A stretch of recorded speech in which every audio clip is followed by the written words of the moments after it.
Compare that to Jacob Chansley's threat, the man wearing those horns in the Capitol. It's only a matter of time. Justice is coming. That's what he wrote. It certainly seems to me someone threatening riots, fire, and bloodshed is far worse than Chansley's note for Mike Pence, which leads us back to Kyle Rittenhouse. How dare he protect property from Black Lives Matter goons? How dare he protect his own life from 3 angry, armed, and threatening white guys? It's freedom that is on trial in America. We, all of us, you, me, we are on trial in America. The left wants us punished and destroyed. And so far, the left is getting its way. Well, joining me now is Republican Congressman from Florida. Our friend Matt Gaetz is here. Congressman, welcome back to the program. Well, it's good to be with you, Grant. But I must say it's troubling to hear these stories of hypocrisy and double standards. We watched as these BLM and Antifa rioters burned our cities, brought bloodshed to our neighborhoods, threatened our fellow Americans.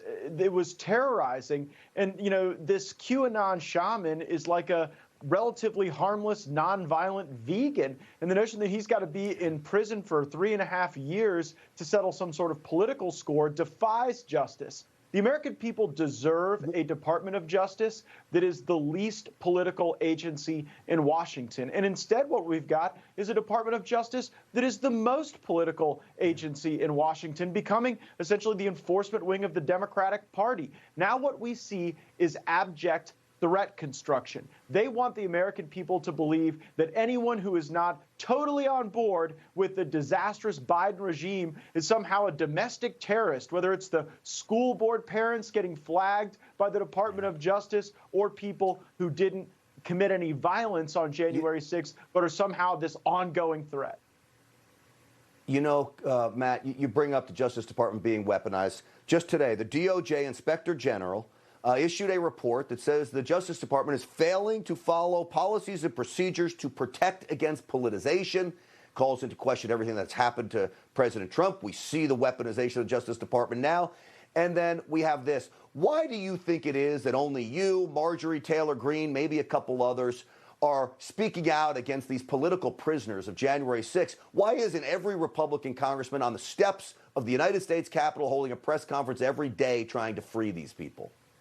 Many of my Republican colleagues believe that any advocacy for due process or civil rights for the January 6th detainees will label them an insurrectionist in the eyes of the mainstream media. But we cannot allow these folks to set the frame. Every American deserves due process, and no American should be singled out and treated differently with crimes because there is like a political overtone of the prosecution. We've been to the jail. We're going back to the jail. The circumstances that particularly Louis Gohmert and Marjorie Taylor Greene observed there are not circumstances that we would want to see anyone having to endure. So I am going to continue to follow up on the Inspector General's report that you just mentioned. Keep in mind, Grant, this is Obama-appointed Inspector General work product, okay? And Inspector General Horowitz, even though he was Obama-appointed, he has to reflect on, acknowledge, and be honest about how much politics is impacting the decision-making process at the Department of Justice. When I questioned Attorney General Merrick Garland, he had to confess that we even have lobbyists and Democrat political consultants working in the division that is supposed to oversee election crimes and that should have stopped the fraud of the 2020 election before it ever degraded the integrity of the vote. So we got the wolves watching the hen house a little bit over there at DOJ, and that's why strong Republican oversight is so necessary. Yeah, this is what we're seeing throughout the system. You know, even Kyle Rittenhouse right now, I do believe that that trial is about self-defense that is on trial today. And they're coming for us, but it's about time people stand up and stick up for our rights. Congressman, I'll give you the last word on this January 6th. Anything we can do to get these people some help? Well, we do need to motivate more Republicans to make an issue out of it.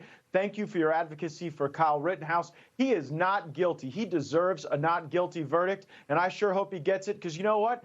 Kyle Rittenhouse would probably make a pretty good congressional intern. We may reach out to him and see if he'd be interested in helping the country in additional ways. All right, so maybe we'll have to fight for him. I want him here at Newsmax. Maybe he could be a Stinchfield either, too. He'll have all kinds of jobs. You guys pay way better at Newsmax, but there's nothing like the Hill. All right, take it easy, Grant. That's for sure, buddy. We'll see you soon. Thank you for coming on tonight, as always. All right, folks, coming up on Stinchfield, courtroom chaos and mistrial mania. The fate of Kyle Rittenhouse doesn't just